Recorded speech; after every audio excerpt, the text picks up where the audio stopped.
Martin Simon et je suis un des fondateurs du projet de Maniac Padoue. On est dans une église avec une nef centrale, deux nefs latérales.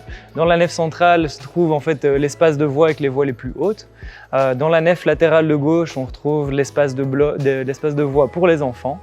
Dans l'autre nef latérale, on a un espace dédié uniquement au bloc, donc sans corde et uniquement un gros tapis pour amortir les chutes. Juste ici au-dessus de moi se trouve un autre espace uniquement dédié aux enfants et dans mon dos, un mur de vitesse qui fait qu'en fait on a les 3 disciplines présentes aux Jeux Olympiques dans la salle, quoi. Alors le projet, c'est mon associé Stéphane qui a trouvé l'église un peu avant le Covid et pendant le Covid, on a fini par s'asseoir tous les 3 ensemble. Stéphane qui avait trouvé l'église, Kirill qui était un passionné d'escalade et moi et Nicolas qui avions déjà le projet de Maniac à Nivelles et à Charleroi. Et on s'est assis ensemble et on a réfléchi à comment essayer de faire ce lieu quelque chose d'emblématique. C'est la particularité du bâtiment qui a fait qu'on a choisi ce lieu. Donc en fait le lieu fait 20 mètres de haut, donc c'est très difficile de trouver un bâtiment qui peut accueillir des voix. Alors le financement se fait en partie en privé avec des investisseurs privés, en partie avec l'aide de la région bruxelloise car on est dans un quartier de développement et avec un crédit à la banque, donc avec 3 sources de financement.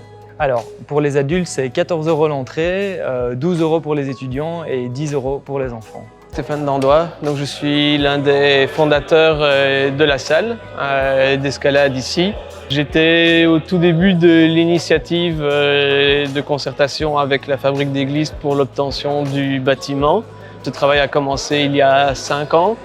Eh bien, j'avais été contacté par la commune il y a quelques années concernant une occupation temporaire du lieu. Et puis je suis revenu 2 ans plus tard avec des conditions que j'avais estimé être réalistes. Il y a quand même toujours une partie de culte qui est conservée.